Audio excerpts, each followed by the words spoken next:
Bonjour! On se retrouve aujourd'hui pour une nouvelle vidéo où je vais encore une fois parler de la Fashion Week comme dans ma dernière vidéo qui s'est achevée la semaine dernière et qui présentait les collections de l'hiver prochain. Cette fois-ci j'avais envie d'analyser les défilés sous le prisme de la beauté et la manière dont la beauté a été représentée à travers les défilés.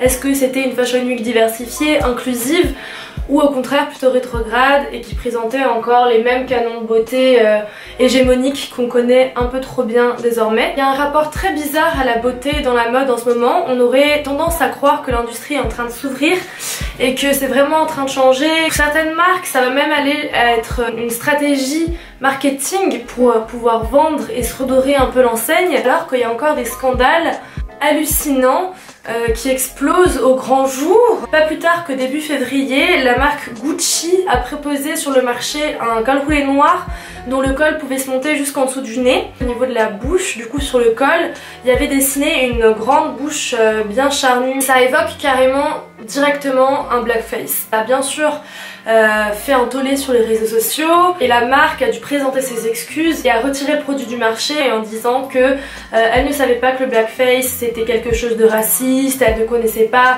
l'histoire, le contexte. À mon avis, il y a plusieurs réseaux de personnes qui ont travaillé sur ce produit-là.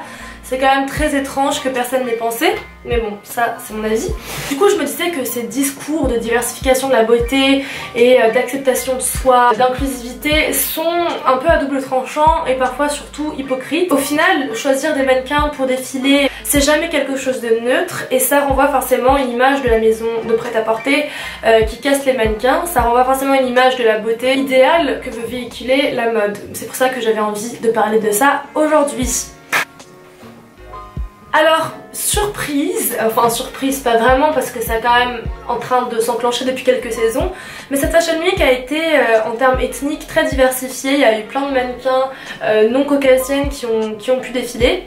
Et il y a un site qui s'appelle le Fashion Spot qui recense en fait depuis plusieurs années les différents mannequins castés sur différents défilés et qui fait des rapports entre les mannequins blanches, les mannequins noirs, les mannequins asiatiques, etc. Du coup le rapport se porte sur la Fashion Week de New York. Plus de 2000, je crois que c'est 2197 mannequins qui ont défilé pour toutes les maisons. Il y avait plus de 45% qui étaient des femmes racisées. Bon, j'aime pas vraiment cette expression, elle me pose un peu problème.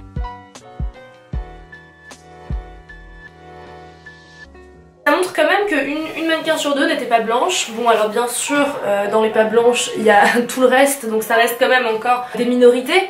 Mais c'est quand même une très belle avancée. Après ça dépend bien sûr encore de l'ethnie d'où viennent les mannequins. Parce que si on voit beaucoup de mannequins noirs réussir sur les podiums, avec notamment dernièrement Aduta Ketch qui est une mannequin noire qui est un peu la supermodèle du moment, certaines ethnies qui restent complètement invisibilisées et c'est le cas de toutes les mannequins qui viennent du petit Maghreb, donc Maroc, Algérie et Tunisie.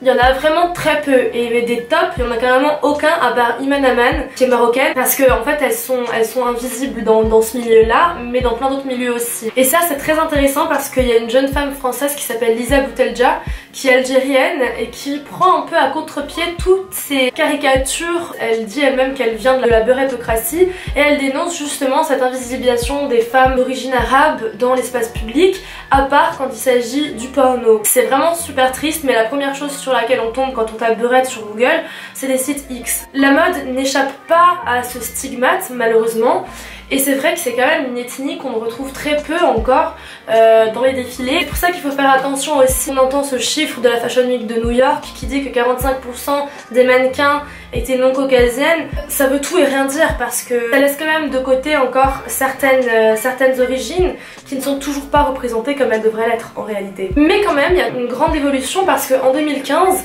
The Fashion Spot avait fait également donc un rapport des origines des mannequins et il y avait seulement 20% qui étaient racisés du coup.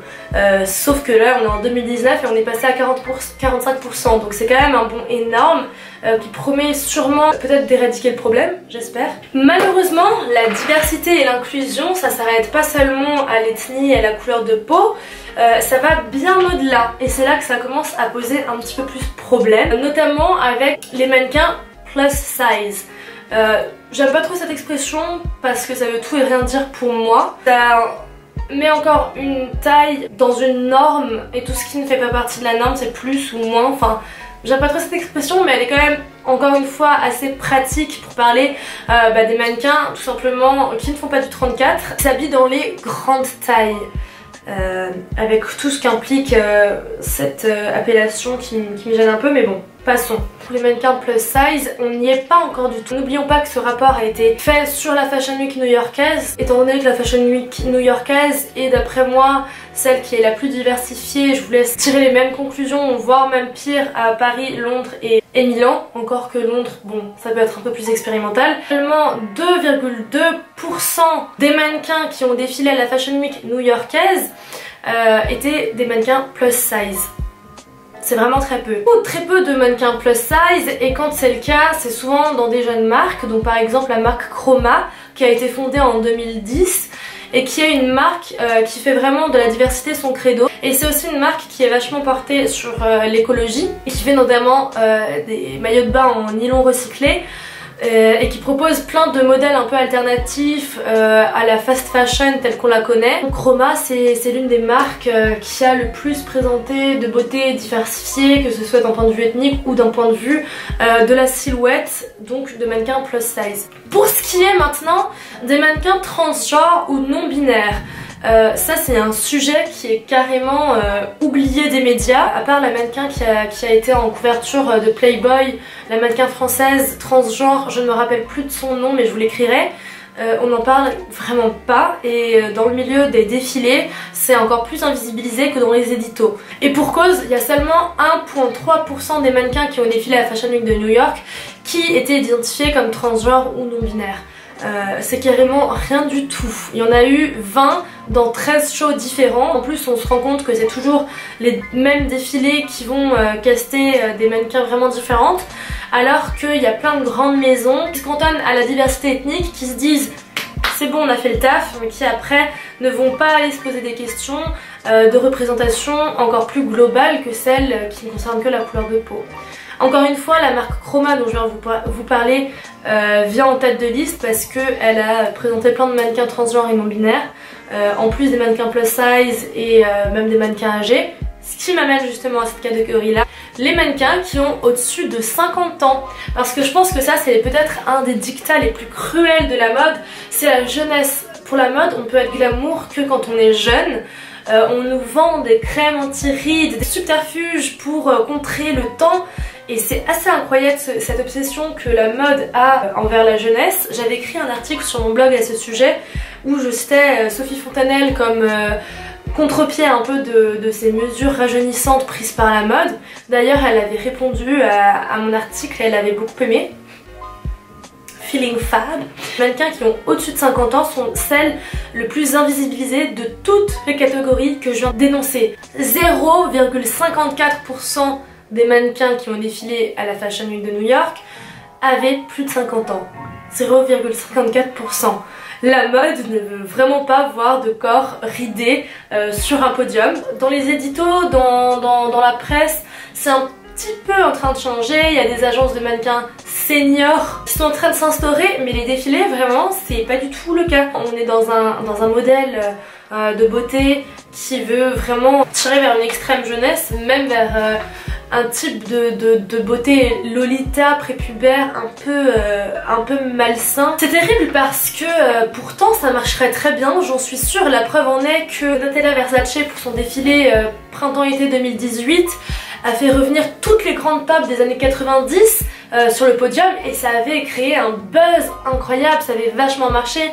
Elles étaient dans des robes lamées or magnifiques. Ça montre bien qu'on peut être plus âgé et quand même être hyper glamour, être hyper sexy, si c'est ce que la mode veut véhiculer. Et encore là c'est discutable, la mode c'est pas seulement être glamour, ça va bien au-delà de ça. Pour les autres villes de la Fashion Week, c'est-à-dire Milan, Paris et Londres, comme je vous le disais, c'est à peu près le même bilan, c'est-à-dire qu'on a une grande diversité ethnique, mais pour ce qui est de toutes les autres catégories, on en est encore très loin, sauf pour un défilé qui s'est passé à Paris, qui a vraiment fait figure d'exception dans toute la Fashion Week. qui était le défilé de Tommy Hilfiger en collaboration avec Zendaya. Alors ce défilé, autant j'ai détesté les habits parce que c'est tout ce qu'il y a de plus kitsch et plus américain. Et par contre, il y avait une vraie proposition, un vrai discours sur ce qu'est la beauté. Il y avait des femmes âgées, il y avait des femmes de toutes les couleurs, de toutes les formes, de tous les âges. J'ai oublié de dire quand même que dans le défilé Tommy Hilfiger / Zendaya, c'est Grace Jones qui a clos le défilé, qui a quand même 70 ans. Icône. Zendaya, mais... merci. Voilà, donc c'est un peu le bilan, mais après je ne voulais pas m'arrêter seulement sur ces chiffres, sur ces pourcentages, parce que c'est clairement bourbier. Comme je le disais et je l'évoquais très rapidement avant, faut pas oublier que cette espèce d'inclusivité, cette ode à la diversité, c'est maintenant devenu une vraie stratégie marketing pour de nombreuses maisons de prêt-à-porter. Et de manière très hypocrite, c'est-à-dire comme la maison Gucci par exemple. C'est un exemple canonique de ce qui se passe dans la mode, c'est-à-dire on a vu qu'un marché s'ouvrait, qui marchait bien et que maintenant toutes les influenceuses et toutes les actrices vont prôner ce message-là parce que ça vend en poupe, les marques vont forcément s'y coller. Il faut vraiment savoir que le racisme ou la transphobie ou les discriminations à partir de l'âge dans la mode, elles vont s'infiltrer de manière beaucoup plus insidieuse désormais. Et c'est pas parce qu'on a une certaine parité sur les podiums ou dans les éditos qu'il n'y a pas d'autres violences qui vont être faites, d'où l'importance de consulter des sites comme Fashion Spot qui, saison après saison, nous documentent sur ces pourcentages-là, sur la manière dont on a casté les mannequins, etc. Moi, la marque de Emily Ratajkowski, Mrata sur Insta, elle a une marque de maillot de bain, c'est à peu près ça. Pour moi, il n'y a pas vraiment de discours fondamental derrière féministe, c'est juste un peu une manière de légitimer sa marque qui en fait vend des maillots de bain comme tous les sites chinois font, mais bon, c'est un autre problème. C'est une manière de légitimer sa présence sur le marché et de légitimer aussi le fait qu'elle, au contraire, soit l'exhibit A de la nana parfaite selon les critères qui sont instaurés par la mode. La plupart de ses photos pour sa marque, c'est elle qui pose, donc il n'y a pas vraiment de vrai discours. Une marque honnête vis-à-vis de l'inclusivité, c'est par exemple Chroma, mais c'est aussi par exemple la marque de Rihanna de sous-vêtements. Son défilé l'année dernière en été, c'était absolument incroyable. Ça, c'est un vrai discours sur le corps, sur l'identité féminine au 21e siècle, et c'est pas quelque chose qui essaye de se faire passer pour, qui passe un peu entre les mailles du filet, mais qui au final c'est un peu que du vent et c'est pour nous berner un peu. D'autre part, je pense que cette analyse des défilés, même si elle est absolument primordiale en termes de beauté et de type de mannequins qui ont été employés pour défiler, ça ne représente pas encore tout le travail de la mode, comme je le disais, notamment parce que pour les défilés, il y a quand même un besoin d'uniformité. On n'a clairement pas le temps d'adapter un habit à un type de corps s'il y a des différences de menstruation qui sont drastiques. Je sais pas comment ça a été le cas pour Tommy Hilfiger avec Zendaya, mais pour des maisons qui font des choses au millimètre près, des grandes maisons de prêt-à-porter, Tommy Hilfiger c'est pas non plus une grande maison de prêt-à-porter, ça risque de poser des problèmes tout simplement d'ordre technique en fait.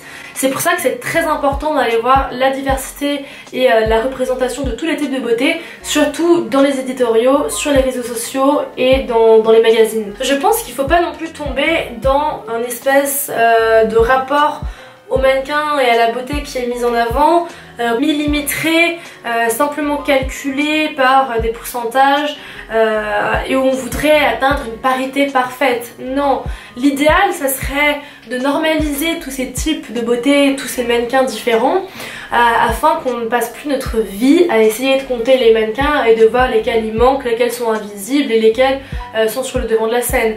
On n'y est pas encore, c'est pour ça que j'ai fait cette vidéo et que je pense que c'est très important de continuer à étudier ça, mais il faut pas non plus oublier qu'un mannequin c'est aussi une manière de faire prendre corps une maison de prêt-à-porter et que au-delà de sa couleur de peau, de son genre, de son âge ou de son identité, c'est ce qu'elle dégage qui doit coller parfaitement à l'idée de la marque, et ça va au-delà de toutes les catégories qu'on a pu établir dans cette vidéo là.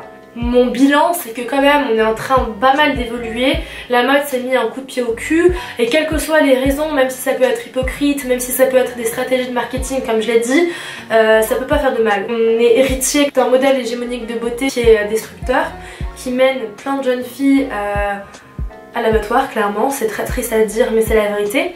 Donc moi je suis contente que ce soit en train de se décloisonner, mais il faut encore faire des efforts, faut pas lâcher le combat.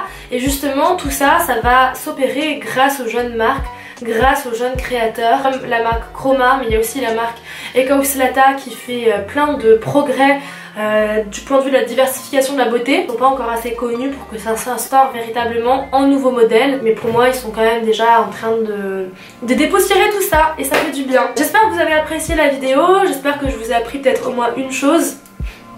Dites-moi de quoi vous aimeriez que je parle par la suite, dites-moi vos avis. N'oubliez pas de vous abonner et de partager la vidéo si vous aimez. My god. Je vous souhaite une bonne journée, une bonne soirée. On se retrouve très vite prochainement. Bisous bisous.